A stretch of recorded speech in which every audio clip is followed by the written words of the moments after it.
Silakan duduk. Shalom. Mari kita bersama membuka Alkitab kita dalam kitab Roma. Kitab Roma pasal yang keempat, ayat yang ke-16 sampai ayat 25 nanti kita bahas. Roma pasal 4 ayat yang ke-16 mulai. Karena itulah kebenaran berdasarkan iman, supaya merupakan kasih karunia. Sehingga janji itu berlaku bagi semua keturunan Abraham, bukan hanya bagi mereka yang hidup dari hukum Taurat, tetapi juga bagi mereka yang hidup dari iman Abraham. Sebab Abraham adalah bapa kita semua. Seperti ada tertulis, engkau telah kutetapkan menjadi bapa banyak bangsa di hadapan Allah yang kepadanya ia percaya. Yaitu Allah yang menghidupkan orang mati dan yang menjadikan dengan firman-Nya apa yang tidak ada menjadi ada. Sebab sekalipun tidak ada dasar untuk berharap, namun Abraham berharap juga dan percaya bahwa ia akan menjadi bapa banyak bangsa. Menurut yang telah difirmankan, demikianlah banyaknya nanti keturunanmu. Imannya tidak menjadi lemah walaupun ia mengetahui bahwa tubuhnya sudah sangat lemah karena usianya telah kira-kira 100 tahun dan bahwa rahim Sarah telah tertutup. Tetapi terhadap janji Allah ia tidak bimbang karena ketidakpercayaan, karena ia diperkuat dalam imannya dan ia memuliakan Allah dengan penuh keyakinan bahwa Allah berkuasa untuk melaksanakan apa yang telah ia janjikan.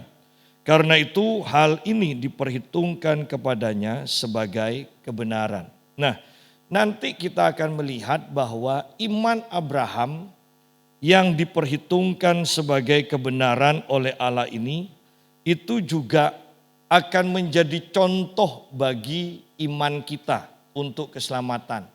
Iman Abraham yang percaya sekalipun keadaan sekelilingnya sudah tidak memungkinkan untuk mempunyai keturunan, dan karena imannya maka Abraham mendapatkan keturunan.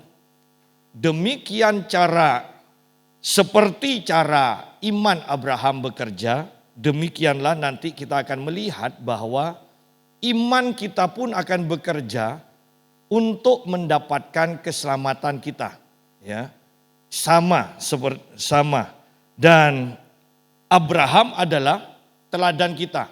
Ya, Abraham adalah teladan. Jangan seperti agama lain yang kemudian mengatakan Abraham agamanya Islam, kemudian Daud agamanya Islam, Salomo agamanya Islam, Jackie Chan agamanya Islam, semuanya Islam. Ya. Artinya begini, bahwa tidak mungkin yang terdahulu itu akan mencontoh yang terkemudian. Kan tidak mungkin kan? Karena belum ada yang terkemudian. Pastinya yang terkemudian ini akan mencontoh yang terdahulu. Demikian pula kita pun tidak bisa mengatakan Abraham itu Kristen. Tidak. Abraham bukan Kristen. Abraham Yahudi. Dan nanti pada waktu Taurat diturunkan maka barulah terkenal agama Yahudi. Ya, agama Yahudi. Ingat, agama Yahudi berbeda dengan Kristen. Tetapi itu adalah akar dari kekristenan kita yang harus kita perhatikan. Ya. Nah, mari kita lihat di sini. Karena itulah kebenaran berdasarkan iman, supaya merupakan kasih karunia. Ayat-ayat di atasnya membahas tentang orang-orang Yahudi yang berusaha untuk mendapatkan keselamatan dengan melakukan hukum Taurat. Tetapi kemudian dijelaskan justru oleh hukum Taurat itulah kita manusia itu mengenal dosa. Justru oleh hukum Taurat itulah ketika kita melakukan sesuatu yang tidak sesuai dengan firman Tuhan, barulah kita tahu bahwa kita berbuat dosa. Jadi setiap langkah, setiap pikiran kita bahkan sepertinya selalu diingatkan dengan dosa oleh hukum Taurat itu. Tetapi di dalam perjanjian baru, ketika sejak Yesus itu menebus dosa seluruh isi manusia, maka setiap langkah kita bukan diingatkan bahwa kita itu orang berdosa, tetapi setiap langkah kita diingatkan bahwa kita hidup karena iman, bahwa kita ini hidup karena kasih karunia Tuhan, bukan karena kita baik, bukan karena kita sudah melakukan hal-hal yang benar, hal-hal yang baik, tetapi karena kita percaya bahwa semua dosa kita ditanggung oleh Yesus di atas kayu salib. Kita percaya bahwa hutang dosa kita sudah dibayar lunas oleh Tuhan Yesus di atas kayu salib. Dan kita bukan orang berhutang kepada dosa lagi dikatakan, tetapi sekarang kita berhutang pada kebenaran. Ya. Artinya bahwa setiap langkah kita akan dipimpin untuk melakukan kebenaran demi kebenaran. Oleh karena itu di dalam kitab Roma pasal 8 kemudian dikatakan, di dalam Kristus tidak ada penghukuman lagi. Bahkan sebenarnya setiap langkah kita seharusnya tidak ada pikiran yang kita izinkan untuk mengingatkan kita bahwa kita orang berdosa dan kita sudah melakukan dosa dan tidak ada ampun bagi kita. Seharusnya pikiran itu sudah tidak ada di dalam pikiran kita. Pikiran kita seharusnya dipenuhi bahwa kasih karunia Tuhan cukup bagi kita. Ya. Nah, mari kita lihat contoh dari Abraham. Di sini dikatakan, karena itulah kebenaran berdasarkan iman, supaya merupakan kasih karunia. Jadi iman dan kasih karunia tidak bisa dipisahkan. Ya. Kita mempunyai iman karena kita mendapatkan kasih karunia. Sehingga janji itu berlaku bagi semua keturunan Abraham, bukan hanya bagi mereka yang hidup dari hukum Taurat, tetapi juga bagi mereka yang hidup dari iman Abraham. Jadi sekarang setiap manusia dipersilahkan untuk milih. Apakah kita akan beriman memakai hukum Taurat, ataukah kita cukup beriman kepada Tuhan berdasarkan kasih karunia? Ya. Terserah mau milih. Yang mau milih hukum Taurat silahkan kerjakan. Kalau Anda mampu semua lakukan dengan sempurna tanpa satu pun yang salah atau dilanggar, Anda masuk surga. Ya. Kalau bisa 100%. Ya. Tetapi kalau hidup berdasarkan kasih karunia, ketika kita lemah, ketika kita jatuh, kita berbuat dosa, dosa itu langsung ditutupi oleh kuasa darah Yesus. Sehingga Allah Bapa tidak akan pernah melihat dosa kita. Allah Bapa hanya melihat darah Yesus yang menutupi itu. Ya. Sehingga sore nanti kita akan bahas tentang kita pasti selamat. Kata pasti itu tidak dimiliki oleh agama apapun juga selain Kristen.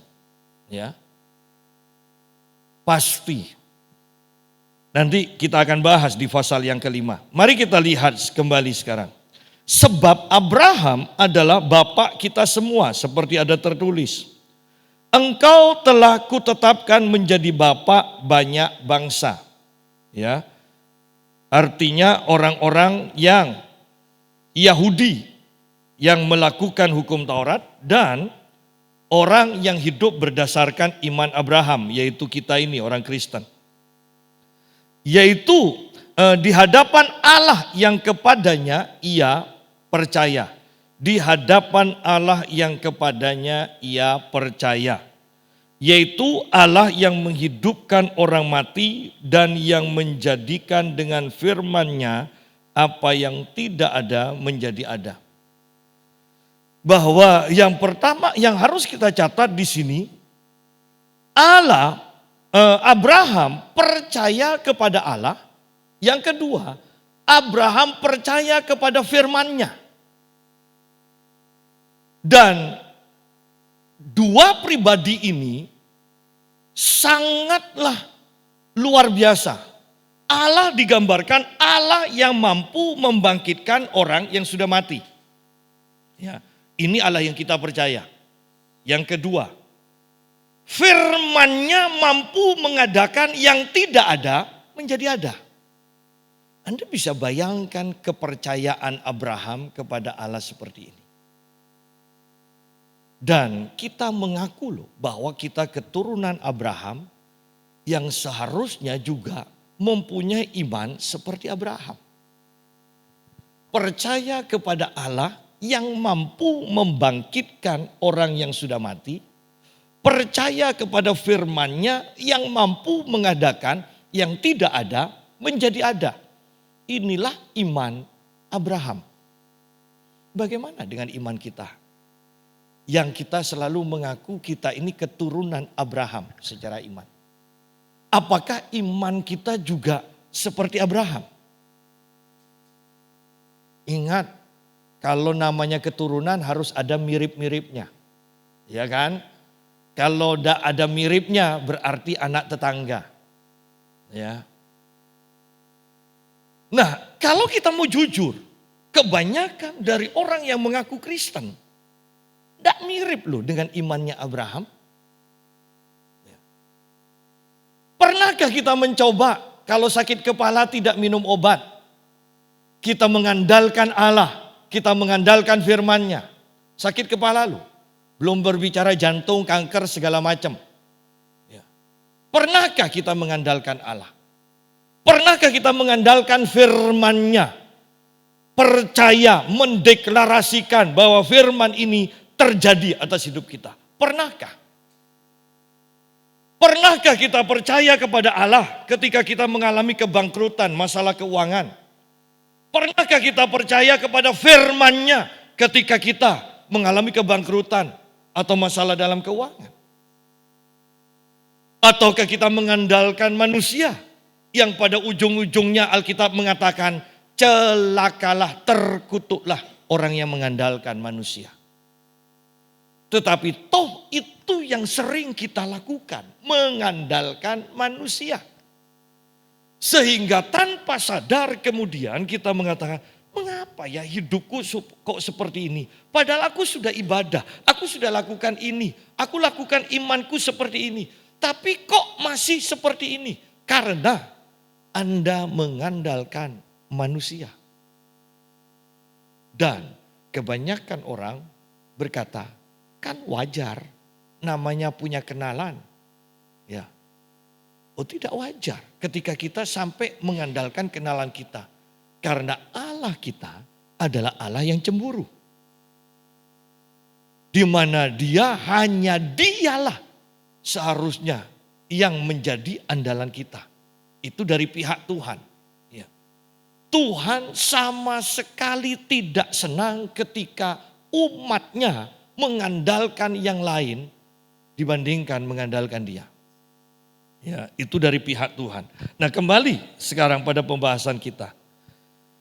Bahwa di hadapan Allah yang kepadanya Abraham percaya. Di hadapan Allah. Oleh karena itu jangan heran bahwa Abraham sering mendengar suara Tuhan, mendapatkan pimpinan Tuhan. Karena dia ada di hadapan atau di hadirat Allah. Di hadapan atau di hadirat Allah. Bagaimana dengan kita? Bahkan kalau kita mau jujur, banyak gereja yang mengatakan di hadirat Allah. Tetapi sama sekali tidak ada hadirat Allah. Kita harus pikirkan hal ini. Apakah kita hanya bermain sandiwara ataukah hidup kita memang hidup berdasarkan kebenaran firman Tuhan. Di sini dikatakan di hadapan Allah atau di hadirat Allah terjemahan lain. yang kepadanya Abraham percaya.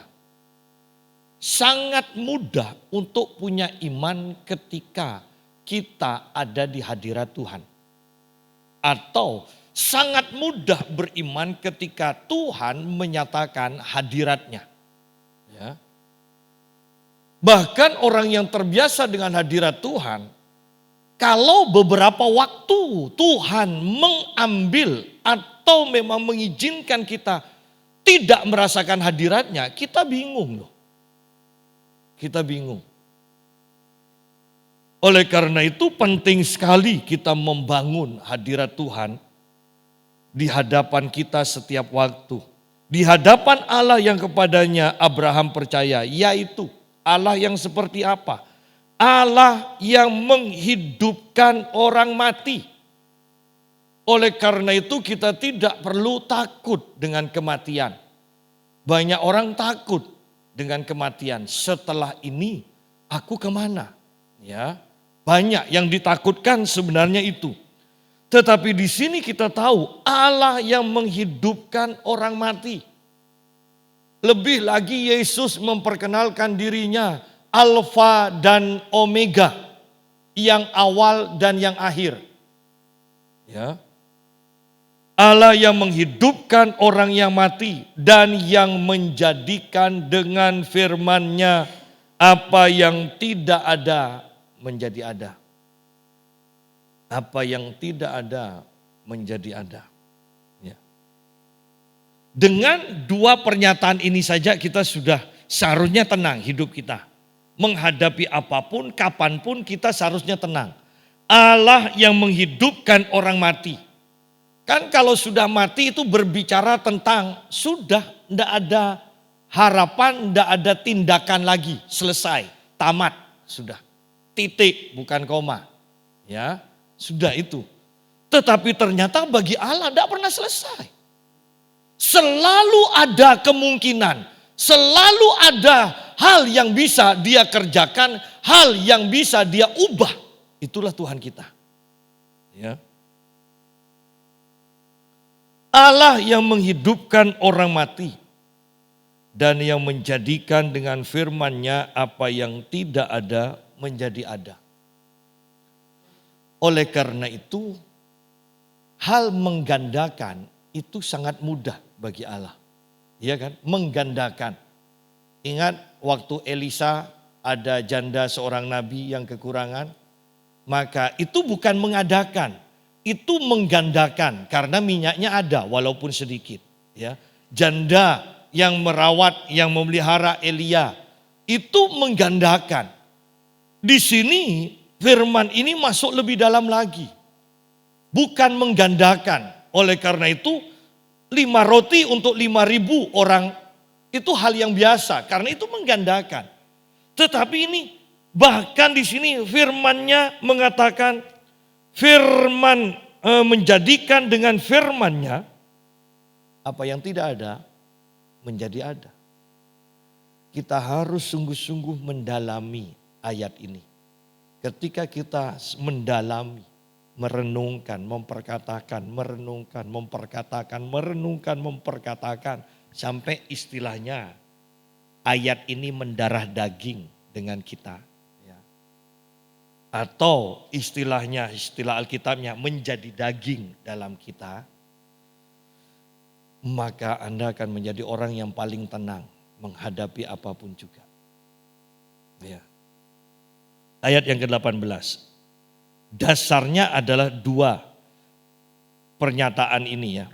Sebab sekalipun tidak ada dasar untuk berharap. Nah, sekalipun tidak ada dasar untuk berharap, namun Abraham berharap juga dan percaya, ya, bahwa ia akan menjadi bapa banyak bangsa menurut yang telah difirmankan. Hanya ini yang dia pegang. Demikianlah firman yang mengatakan demikianlah banyaknya nanti keturunannya.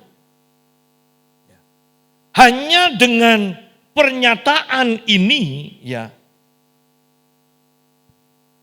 Abraham dikatakan imannya tidak menjadi lemah. Padahal kalau sekelilingnya, kalau keadaannya, itu sudah tidak memungkinkan untuk tetap percaya. Kenapa? Sudah 25 tahun Allah berjanji untuk memberikan keturunan. Ya, sudah 25 tahun. Ya. Sudah 25 tahun. Tetapi Tuhan itu ingat bagi kita mungkin sudah tidak dijawab oleh Tuhan. Tetapi saya ingat ketika saya pergi ke Kuala Lumpur. Almarhum Pastor Ronald Lai itu ketika mengajak kami makan, dia memberi istri saya itu cincin. Dan lengkap sama juga suratnya dia kasihkan. Tetapi ketika dicoba sama istri saya, tidak masuk, terlalu besar. Kemudian dia taruh ke jari telunjuknya. Ternyata cukup. Dan diterima, kemudian beberapa waktu kemudian istri saya baru ingat. Iya, dulu kalau tidak salah dia waktu masih kecil SMP atau SMA. Dia menginginkan cincin yang dia ingin masukkan ke jari telunjuknya. Anda perhatikan, dari SMP atau SMA sampai punya anak 3, dan itu tidak pernah dilupakan oleh Tuhan. Abraham 25 tahun. Dari segi janji 25 tahun tidak terjadi. Mungkin sudah lupa, ya kan? Tetapi lebih daripada itu, dari segi tubuhnya dia sudah tidak memungkinkan. Ya. Itu saya percaya, mau pakai obat libido seperti apapun ampunya, tetap aja tidak mampu Abraham. 100 tahun. Ya. 100 tahun. Nah, kemudian yang saya mau tekankan juga adalah ini, perhatikan ayat ini. Ayat 19, imannya tidak menjadi lemah walaupun ia mengetahui bahwa satu, tubuhnya sudah sangat lemah. Ya. Karena usianya telah kira-kira 100 tahun. Dan bahwa rahim Sarah telah tertutup. Nah, yang saya mau tekankan begini. Kalau hanya kita saja yang iman kita hancur, tidak masalah. Kalau masih ada pasangan kita, kenalan kita, imannya masih bisa. Tetapi ini partnernya, Sarah pun ternyata rahimnya sudah tertutup dikatakan. Sudah mati haid. Anda bisa bayangkan keadaan Anda hancur, teman Anda, partner Anda juga hancur. Apalagi yang mau diandalkan? Sudah tidak ada. Enak orang yang lumpuh itu masih punya. Yang lumpuh saya percaya, yang lumpuh itu tidak punya iman. 4 orang temannya yang mengangkat dia itu yang punya iman. Karena kemudian Alkitab katakan, Yesus melihat iman mereka dikatakan. Berarti temannya yang punya iman. Nah, di sini Abraham sudah keadaannya seperti itu, Sarah juga keadaannya seperti itu. Anda bisa bayangkan, ya, saya anggap ini dewasa semua. Ini sudah semuanya, sudah keadaan tubuh kita sudah tidak memungkinkan. Pasangan kita juga sudah tidak mungkin bisa, tidak enak dilihat, sudah sama-sama piot. Ya kan? Mungkin ada istilah tua-tua keladi. Loh iya tua-tua keladi kalau yang tua lihat yang muda. Kalau yang tua lihat yang tua, apanya yang mau dikeladiin? Ya kan? Nah, yang saya mau gambarkan di sini bahwa ini keadaan yang sama sekali tidak memungkinkan. Bahkan tidak bisa mendapatkan pertolongan, tidak bisa kerjasama. sama-sama ancur-ancuran. Ya kan? Tetapi ingat, yang menjadi kekuatan Abraham adalah tadi, dia percaya kepada Allah yang mampu membangkitkan orang mati. Yang kedua, dia percaya akan firman-Nya yang bisa mengadakan dari yang tidak ada menjadi ada. Sehingga keadaan di sekelilingnya, bahkan keadaan dirinya yang sudah tidak memungkinkan, ketika diperhadapkan kepada Allah dan firman-Nya, dikatakan ini yang dipegang oleh Abraham. Demikianlah banyaknya nanti keturunan. Demikianlah banyaknya nanti keturunanmu. Ayat 20. Tetapi terhadap janji Allah, ini yang dipegang oleh Abraham. Tetapi terhadap janji Allah, ia tidak bimbang. Sidang jemaat, saya mau memperhadapkan firman ini kepada kita semua di tempat ini.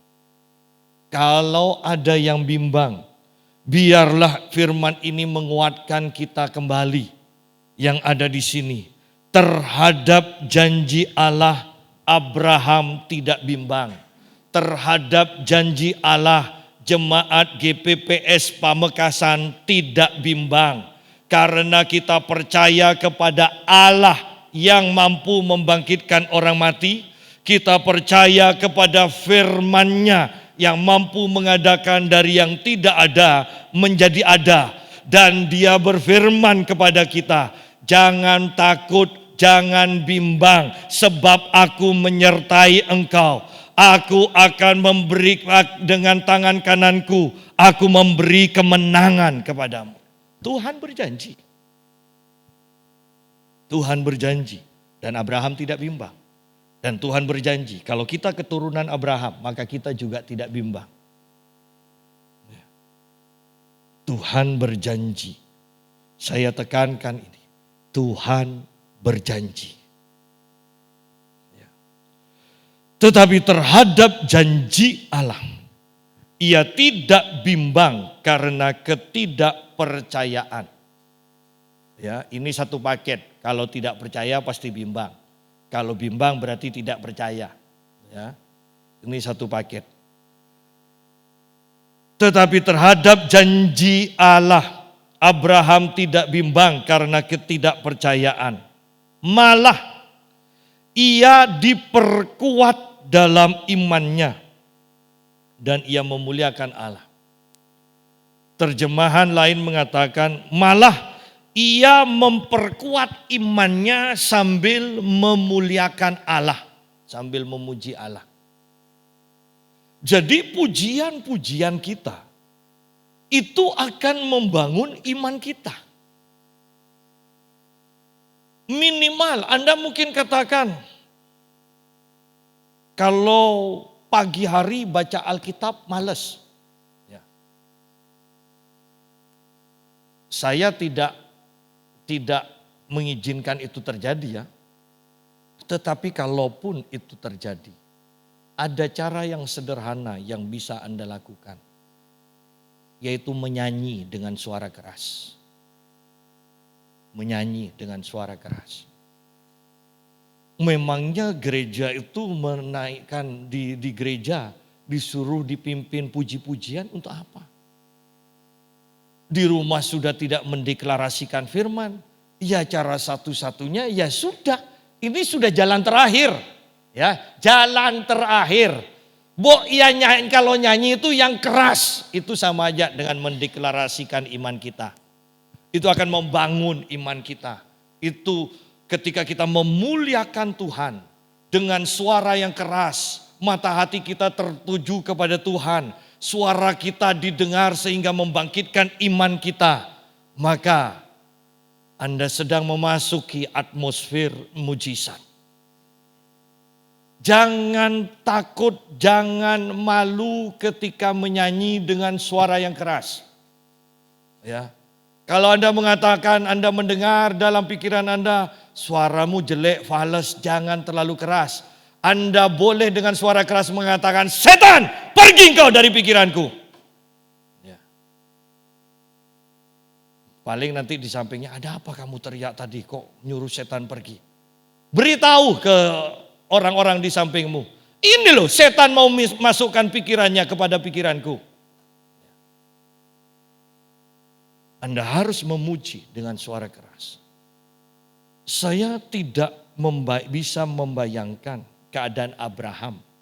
Ketika dia sudah semakin tua, semakin loyo, kemudian dia kerjanya merenung, menyendiri, sedih. Saya tidak membayangkan itu. Saya membayangkan setiap hari Abraham dipenuhi dengan pujian. Jangan-jangan Abraham juga selalu lebih sering ada di depan mezbahnya daripada di depan sumurnya. Anda mengerti maksud saya kan? Sumur itu berbicara tentang pekerjaan. Ya. Ini sangat luar biasa. Maka Abraham diperkuat dalam imannya dan ia memuliakan Allah. Maka Abraham memperkuat imannya sambil memuliakan Allah. Itu terjemahan lain. Ingat ketika Daud di Siklak, semua keluarganya dan keluarga tentaranya ditawan musuh. Dan Daud sendiri menghadapi kekecewaan dari anak buahnya, dia mau dilempari batu. Dan di dalam keadaan seperti itu, ada ayat yang mengatakan Daud memperkuat imannya dengan berdoa. Di sini kita melihat Abraham memperkuat imannya dengan memuji Allah. Dengan memuji Allah, dengan memuliakan Allah. Dan kalau kita adalah keturunan Abraham secara iman, maka ini juga yang harus kita hadapi, yang kita harus lakukan ketika kita menghadapi masalah-masalah yang mungkin tidak terpecahkan secara manusia. Ingat, Allah kita mampu membangkitkan orang yang sudah mati. Ingat, firman-Nya mampu mengadakan yang tidak ada menjadi ada. Dengan penuh keyakinan. Dengan penuh keyakinan. Kalau Anda nyanyi saja sudah berpikir, suaraku fales, malu, nanti apa kata orang di sampingku. Berarti Anda tidak bisa menyanyi, memuji Tuhan dengan penuh keyakinan. Boya dipikir setiap Anda nyanyi, malaikat Tuhan itu menari-nari. Ya.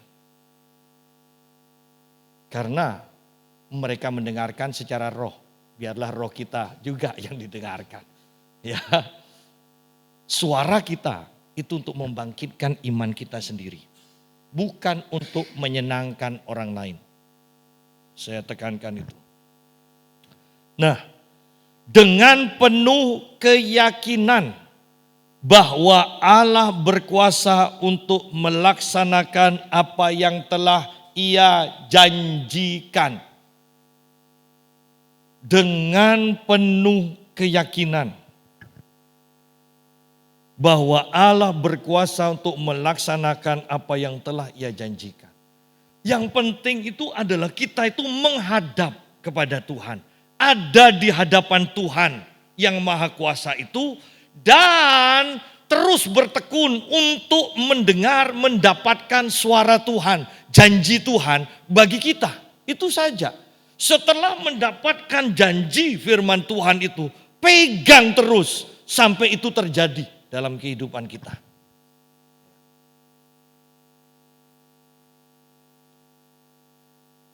Bukankah kita semua tahu bahwa ketika gereja ini masih kecil, kita sering mendeklarasikan percaya bahwa gereja akan semakin besar. Dan tidak ada dasar untuk berharap. Karena kas gereja juga tidak pernah cukup berlimpah. Tetapi bukankah yang kita pegang hanyalah janji Tuhan? Dan itu pun terjadi. Dan apa yang Tuhan sudah kerjakan, akan Tuhan kerjakan lagi, Apa yang Tuhan sudah kerjakan, dia tetap mampu untuk mengerjakannya lagi. Dia bukan manusia. Manusia selalu berkata, iya dulu kalau saya lari 11 detik 100 meter. Kalau sudah umur 50-60 tahun mau 11 detik lagi. Ya. Bisa 20 detik, puji Tuhan. Iya kan? Ya. Tetapi Tuhan kita enggak. Dia awal dan akhir. Apa yang dulu dia kerjakan, dia tetap mampu kerjakan bahkan ribuan tahun kemudian. Dia tetap mampu melakukannya. Dengan penuh keyakinan bahwa Allah berkuasa untuk melaksanakan apa yang telah ia janjikan. Karena itu hal ini diperhitungkan kepadanya sebagai kebenaran. Bahwa Abraham percaya kepada Allah yang mampu membangkitkan orang mati. Abraham percaya bahwa firman-Nya pasti terjadi. Dan itu membuat Abraham disebut orang benar. Karena dia percaya kepada Allah. Dia percaya pada janjinya. Dia benar. Dan sekarang kita juga sebagai keturunan Abraham yang dituntut oleh Allah Bapa adalah percaya akan karya Yesus di atas kayu salib. Mari kita lihat.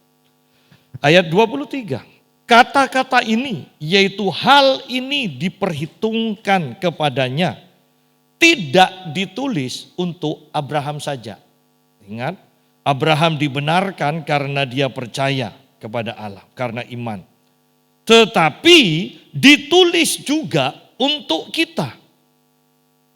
Kita percaya bahwa kita tidak menginginkan anak di usia 100 tahun. Ya. Tetapi cara kerja iman ini loh yang kita akan tiru dari Abraham. Tetapi ditulis juga untuk kita, sebab kepada kita pun Allah memperhitungkannya karena kita percaya kepada Dia, kepada Allah yang telah membangkitkan Yesus Tuhan kita dari antara orang mati. Bahwa Abraham percaya kepada Allah yang membangkitkan orang mati. Ya. Dan ini karena dia sebagai pemula, tentunya dia perintis, ya kan? Dan imannya luar biasa. Sebelum ada yang mati dibangkitkan aja Abraham percaya. Sekarang bukankah seharusnya kita lebih mudah? Di sini karena kita percaya kepada Allah yang telah membangkitkan Yesus Tuhan kita dari orang mati. Sekarang kita melihat bahwa Yesus sudah. Bukankah seharusnya lebih mudah untuk percaya sekalipun kita tidak melihat. Sekalipun bukan zaman kita.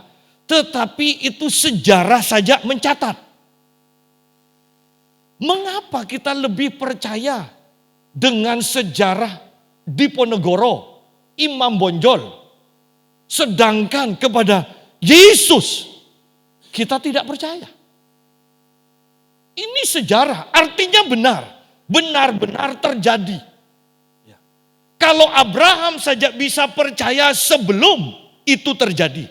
Perhatikan luar biasanya. Abraham percaya, saya percaya ini juga. Yang dipercaya oleh Abraham ditulis di sini, dia percaya kepada Allah yang menghidupkan orang mati. Lihat bahwa Abraham melihat jauh ke depan Allahnya yang melakukan sesuatu jauh di depan dia. Tetapi kita melihat Allah yang sudah melakukan. Mengapa tidak percaya? Seharusnya kita percaya. Ingat yang saya mau katakan kembali. Bahwa setelah kematian Yesus dan kebangkitan Yesus di atas dari kayu salib.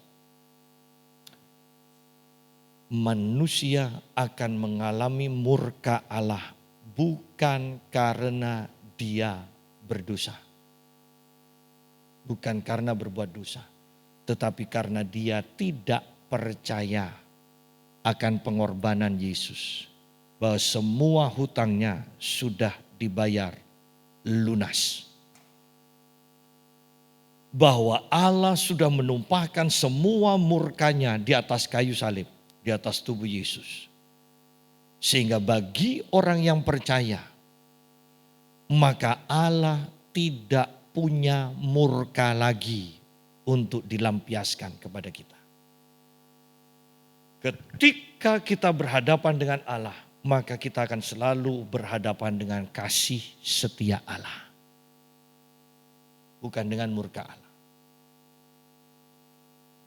Sehingga ketika kita menghadap kepada Tuhan, kita tidak perlu berpuasa terlebih dahulu 3 hari. Takut Tuhan murka. Kita tidak perlu cuci tangan, cuci kaki, takut Tuhan murka. Kita tidak perlu takut ketika yang perempuan haid menghadap kepada Allah nanti Tuhan murka karena Tuhan jijik. Tidak. Ingat dulu orang Kristen juga berpendapat seperti itu. Ada sebagian kalau lagi haid tidak boleh puasa. Padahal lagi haid tidak boleh puasa takut tidak kuat. Iya kan sudah kekurangan darah masih tidak makan. Bukan karena Tuhan jijik. Kalau Tuhan jijik, kalau kita lagi haid terus mati bagaimana? Pasti kan masuk neraka semua kan? Tetapi puji Tuhan, saya mau katakan, semua murka Tuhan dilampiaskan di atas kayu salib, atas tubuh Yesus. Anda semua selalu berhadapan dengan kasih karunia, kasih setia dari Tuhan. Bukan dengan murka Tuhan. Kembali, karena kita percaya kepada Dia, kepada Allah yang telah membangkitkan Yesus Tuhan kita dari antara orang mati. Yaitu Yesus yang telah diserahkan karena pelanggaran kita dan dibangkitkan karena pembenaran kita. Kalau kita percaya bahwa Yesus bangkit, maka kita juga percaya bahwa kita sudah dibenarkan. Kalau Yesus tidak bangkit, maka kita tetap adalah orang berdosa. Yesus bangkit untuk pembenaran kita, untuk membenarkan kita, untuk menjadikan kita orang benar. Yesus mati karena menanggung dosa kita. Di sini dikatakan, yaitu Yesus yang telah diserahkan. Yesus diserahkan, Yesus mati karena pelanggaran kita.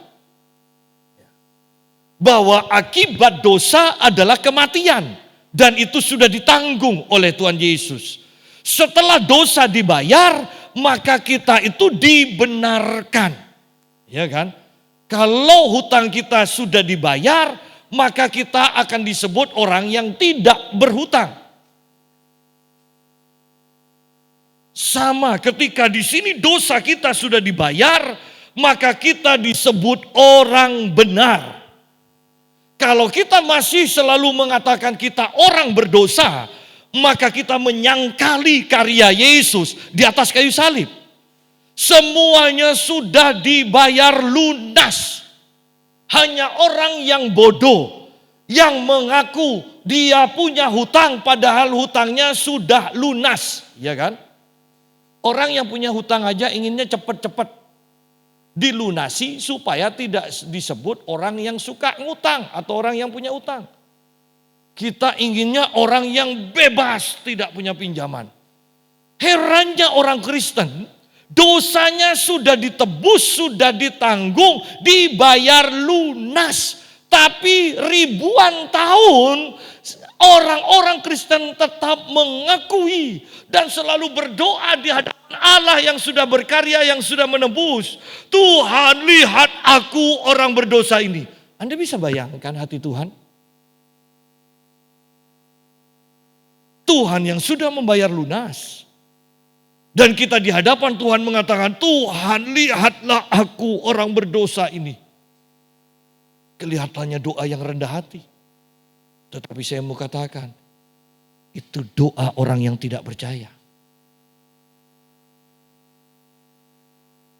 Karena orang yang percaya, kapanpun dia berdiri di hadapan Tuhan, dia berdiri sebagai orang yang hutang-hutangnya sudah dibayar lunas.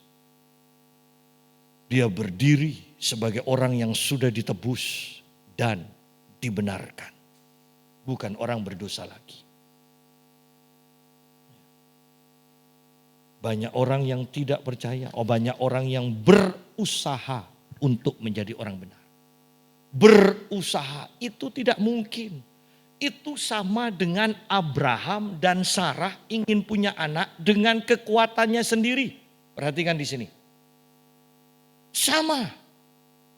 Kalau kita tidak percaya kepada Allah yang membenarkan kita. Sama dengan kalau Abraham tidak percaya kepada Allah yang mampu memberikan keturunan kepadanya. Bukan karena Abraham hebat, masih muda, Sarah masih muda. Oh tidak. Kalau Abraham terus berusaha dengan tubuhnya sendiri, Sarah dengan tubuhnya sendiri, dengan kekuatannya sendiri, selama-lamanya mereka tidak akan punya anak. Sama dengan kita. Kita berpuasa, orang-orang berpuasa, bersemedi, mutih, melakukan ini, melakukan itu, melarang ini, menganjurkan itu, supaya dibenarkan. Saya mau katakan, contoh Abraham dan Sarah, tidak mungkin dengan usaha mereka sendiri, mereka akan punya keturunan.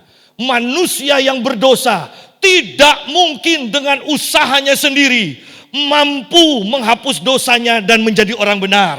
Hanya dengan janji firman Tuhan, hanya dengan firman Tuhan, ketika engkau percaya, dosamu dihapuskan dan engkau dibenarkan. Hanya ketika kita beriman, bukan karena kita melakukan sesuatu. Yang sakit tidak berobat, tidak melakukan sesuatu di zaman Musa. Dikatakan separah apapun, kalau engkau mampu melihat, hanya melihat ular tembaga itu di atas kayu itu, hanya melihat. Ketika engkau juga melihat, hanya melihat pengorbanan Yesus di atas kayu salib, engkau dibenarkan. Kita dibenarkan. Kita bukan orang berdosa. Saya tekankan kembali. Seperti Paulus mengatakan di kitab Filipi. Berdoalah dengan bersuka cita. Mengapa? Karena engkau berdoa sebagai orang yang dibenarkan. Engkau berdoa sebagai kebenaran. Kurang hebat dibenarkan. Kitab 2 Korintus 5 ayat 21 mengatakan. Kita adalah kebenaran Allah. Bukankah itu luar biasa?